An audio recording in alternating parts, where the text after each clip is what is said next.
ज्योतिष और जीवन में आपका स्वागत है। श्री गुरु चरणों में नमन कर श्री गणेश की वंदना करता हूं। हम षट चक्रों की साधना पर चर्चा कर रहे हैं। आज के वीडियो में चर्चा करते हैं आज्ञा चक्र के ऊपर। षट चक्रों में ये आज्ञा चक्र, ये हमारे यहाँ भ्रूमध्य में स्थित नाम ही इसका आज्ञा चक्र है। जो सृष्टि के पंच तत्व हैं, जिन्हें हम पंच महाभूत कहते हैं, जो पूरी सृष्टि के नियंता हैं, उन तत्वों में से इस चक्र का कोई तत्व नहीं है। कारण सीधा सा है, पांचों तत्व इस चक्र की आज्ञा के अधीन हैं। इसीलिए इस चक्र का नाम आज्ञा चक्र है। बहुत महत्वपूर्ण चक्र है ये। यहीं पर तीसरा नेत्र माना जाता है। जो शिव का नेत्र है तीसरा, वो यहीं पर स्थित है। अब नाम ही जब आज्ञा, तो पांचों तत्व पंच महाभूत वो भी इस आज्ञा चक्र के अधीन होते हैं। इसलिए इसका इतना महत्व है। और यह यहाँ पर छठे अंतिम स्थान में, यहाँ पर इसके बाद तो फिर सहस्रार है। षट चक्रों में ये सबसे अंतिम है ये स्थिति। साधक मूलाधार से शुरू होता है। मूलाधार से अपनी चेतना को वो ऊर्ध्वमुखी करके मूलाधार से स्वाधिष्ठान, स्वाधिष्ठान से फिर मणिपुर, मणिपुर से अनाहत, अनाहत से विशुद्धि चक्र को जागृत चैतन्य करने के बाद फिर आज्ञा चक्र तक परम शुद्धता की अवस्था हो जाती है जब साधक की, तभी इस चक्र की साधना की अनुमति गुरुदेव देते हैं। कारण उसका सीधा सा है कि सब कुछ उसकी आज्ञा के वशीभूत। आज्ञा के वशीभूत होने का मतलब क्या है? इसका सीधा सा अर्थ है, जो कुछ वो सोचता है वैसा घटित हो जाता है। इसीलिए इस चक्र का स्थान अंतिम है। कुछ भी विपरीत सोचने में ना आए, किसी के भी लिए, ना अपने लिए ना किसी पराये के लिए। जब ऐसी परम स्थिति उत्पन्न हो जाए किसी साधक की, वही परमहंस जैसी स्थिति बन जाती है, फिर इस आज्ञा चक्र को जागृत करने की अनुमति गुरुदेव देते। फिर यहाँ की साधना करनी चाहिए। सामान्य रूप से यह तो हर व्यक्ति चाहता है कि उसके जीवन में सब कुछ स्वतः एक प्रकृति प्रदत्त, हम उसको ईश्वर की कृपा से मान लें, कैसे मान लें, सब कुछ सहजता, सरलता से, आसानी से, जैसा वो चाहे वैसा घटता रहे। किसी प्रकार की जीवन में विसंगतियां ना आए, और यदि आती हैं तो सरलता से उनके समाधान में निकलते रहे। किसी भी प्रकार के संघर्षों से पूर्ण जीवन, संपूर्ण जीवन का मुक्त हो जाना, संघर्ष नाम की किसी तरह की कोई बात किसी के जीवन में ना हो, तो समझ लीजिए जीवन बोझिल हो जाएगा, जीवन में प्रगति नहीं हो पाएगी। संघर्षों का आना किसी तरह से कष्टकारक नहीं होता। संघर्ष तो व्यक्ति को उसको मांझता है, प्रखर बना देता है, उसको तपा करके सोना बना देता है। संघर्ष उसी में तपता है, उसी में बनता है, उसी में मजबूत बनता है, निखरता है। कष्ट कब होता है? संघर्षों से। संघर्ष कष्टदायी तब हो जाते हैं जब उन संघर्षों का निवारण नहीं होता। एक परेशानी आए, उसका सही से निराकरण न हो, इससे पूर्व ही कोई दूसरी परेशानी आ जाए, चलो दूसरी आ गई, वहां तक भी कोई बात नहीं, उसका भी नहीं, फिर तीसरी। ये जब स्थितियां, परिस्थितियां बनती चलती हैं, फिर वो व्यक्ति के जीवन को कष्टकर बना देती हैं। तो आम व्यक्ति क्या सोचता है कि जीवन, समस्याएं आए कोई बात नहीं, समस्याओं का समाधान निकलना चाहिए, और जीवन एक नियमित रूप से, सरलता से, सहजता से, सरलता से उसका गुजरता रहे, चलता रहे। ये तो सबकी आकांक्षा रहती है। यही, इसी चीज को व्यक्ति, साधक, यो समझ लीजिए कि प्रकृति को, परब्रह्म को, परमात्मा को, जिससे भी वो, जिसकी भी उपासना साधना, उससे यही निवेदन प्रार्थना करता है, और उसकी यही प्रार्थना पूरी हो जाए, इतना तो वो कामना करता ही है। और इतनी कामना तो प्रत्येक का जो किसी भी प्रकार से आस्था रखता हो, सबका हक बनता है, उन्हें करनी चाहिए, सोचना चाहिए, इसमें कोई बुराई नहीं। लेकिन किसी का अहित नहीं सोचना चाहिए, किसी के अहित में अपना हित नहीं सोचना चाहिए। तभी हो पाएगा ये, जब चक्र विशुद्ध हो, यहां तक कि फिर वो किसी का अहित नहीं सोचेगा। इसलिए इस चक्र को कभी भी पूर्ण रूप से जागृत करने की, सीधे इस चक्र को चैतन्य करने की कामना नहीं करनी चाहिए। कभी इस चक्र के साथ इसके जो परम इसके तत्व हैं उनको जागृत करने की वो साधना नहीं करनी चाहिए। या तो नीचे के पांचों चक्रों को जागृत किया जाए, उन्हें चैतन्य करने के बाद फिर इस चक्र की साधना की जाए।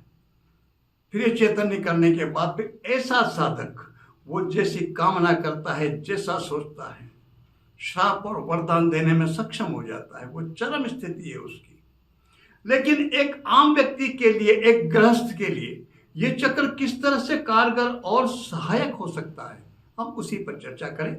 कोई विशिष्ट जागरण की कामना नहीं, पंच तत्वों को किसी भी प्रकार से अपने आदेश के अनुकूल चलाने की इच्छा नहीं।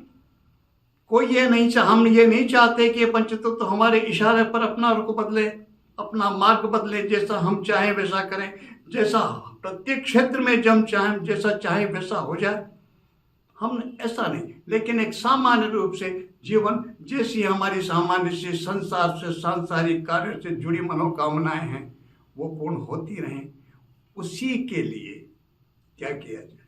हम जिसकी भी उपासना करते हैं, हम जिसकी भी सेवा पूजा करते हैं, वो भगवान श्री राम की हो सकती, भगवान कृष्ण की हो सकती, शक्ति की हो सकती, शिव की हो सकती, गणेश की हो सकती, भगवान सूर्यदेव की हो सकती, हनुमान जी की हो सकती, कोई भैरव की कर सकते हैं, 10 महाविद्याओं में से किसी भी स्वरूप की हो सकती है, किसी की भी, कोई भी किसी भी मंत्र से, साधना से, जिसको हम इष्ट कहते हैं, उनकी उपासना करते हैं। उनकी उपासना करते समय साधना का स्वाभाविक सा क्रम होता है। आसन पर बैठने के बाद संकल्प प्राणायाम आदि करने के बाद सबसे पहले गुरु स्मरण किया जाता है, उसके बाद फिर गणपति स्मरण किया जाता है, और फिर जिसकी उपासना करते हैं हम, उस देव के कुछ नियम हैं।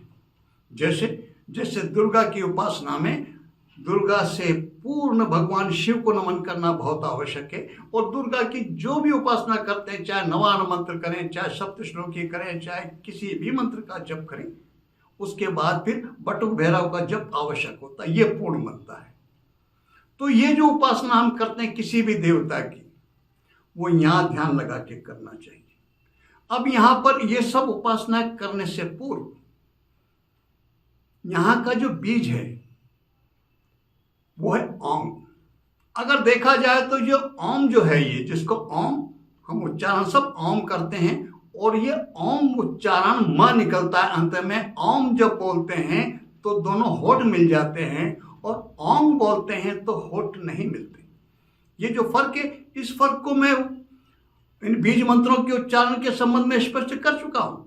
आप स्पष्ट क्या कारण है, ओम का क्या प्रभाव है, ओम का क्या प्रभाव है, ये वहां देख सकते हैं। यहाँ चर्चा करता हूं केवल वो तो हम गृहस्थ हैं, सांसारिक हैं, हम चाहते हैं हमारी मनोकामना स्वतः स्वाभाविक रूप से पूर्ण होती रहें, तो ओम नहीं बोलना चाहिए, होठ नहीं मिलने चाहिए। गंग गणपति एक तरह से ओम का उच्चारण करें। ये बीज है यहाँ का, यह कोई अक्षर नहीं है। ये जो परम तत्व है, सर्वशक्तिमान जिसको बोलते हैं, ब्रह्मा विष्णु महेश, 3 तत्व, उन तीनों का सम्मिलित स्वरूप जो वह है, ये उसका प्रतीक है। तो यहाँ के देवता हैं शिव। भगवान शिव को नमन करने के बाद मानसिक रूप से और बोल के भी कर सकते हैं, उपांशु रूप से इस ओम का जप करना चाहिए 5 से 10 मिनट तक। 5 से 10 मिनट यहाँ ध्यान लगा करके, और मुद्रा लगानी चाहिए, ज्ञान मुद्रा। ये जो तर्जनी उंगली है और ये जो अंगुष्ठ है, इस मूल को, और ये तीनों उंगलियां सीधी रहनी चाहिए दोनों हाथों में। ये तर्जनी और ये अंगुष्ठ, इनको इस तरह मिला करके तीनों उंगलियां सुध और हाथ पे यूं रख करके बैठते हैं, ये ज्ञान मुद्रा बनती है। इसको ज्ञान मुद्रा कहते हैं। ये लगा करके, बैठ करके, और फिर 5 से 10 मिनट इस बीज मंत्र, इसका ये जो परम बीज है, इसका जो प्रणव है ओम, इसका जप करना चाहिए। इसका 5-10 मिनट जप करने के बाद फिर जो भी हमारी उपासना है, हम जिस भी देवता की आराधना करते हैं, इस जप के साथ ही हमें ध्यान यहाँ केंद्रित करना चाहिए और उसके बाद जिस भी देवता की उपासना करते हैं यहाँ ध्यान केंद्रित करके उस मंत्र का जप करना चाहिए। जब हम ऐसा करेंगे एक लंबे समय तक, उन देव की कृपा प्राप्त होगी और जीवन में सहजता से जैसा सोचेंगे, जैसा हम चाहेंगे, वो सकारात्मक होना चाहिए, नकारात्मक नहीं होना चाहिए। वो जीवन में घटता रहेगा, हमें प्राप्त होता रहेगा। ये इतना सहज और सरल, और कुछ करना नहीं, लेकिन किसी की न किसी की तो सेवा करनी पड़ेगी। हम वेतन चाहते हैं तो भी हम 30 दिन किसी की सेवा करते हैं, उस सेवा के बदले में हमको 1 तारीख को तनख्वाह मिलती है, वेतन मिलता है। वो 1000 हाथ वाले, वो परम पिता परमेश्वर, हम कुछ भी नाम दे दें, हम उनकी सेवा करें और हमें वेतन ना मिले, ऐसा नहीं हो सकता। लेकिन क्या है, हम करते नहीं। यदि हमको वेतन चाहिए तो हमें श्रद्धा से, बिना किसी प्रकार की शंका को मन में लाए, हमें उनकी सेवा करनी चाहिए। इसको इसीलिए सेवा पूजा बोलते हैं। मंत्र जाप आदि का जो पूजन का क्रम है, क्या बोला जाता है, इसको बोलते हैं, इसका नाम है सेवा पूजा। पूजा के माध्यम से सेवा किसकी, परमपिता की। तो परमपिता परमेश्वर आप सब पर कृपा करें, आपके आज्ञा चक्र को जागृत करके आपकी सभी सार्थक, आपकी शुभ भरी मनोकामनाएं जितनी भी हैं सबको पूर्ण करें। इसी प्रार्थना के साथ मैं आप सबको नमन करता हूं। नमस्कार।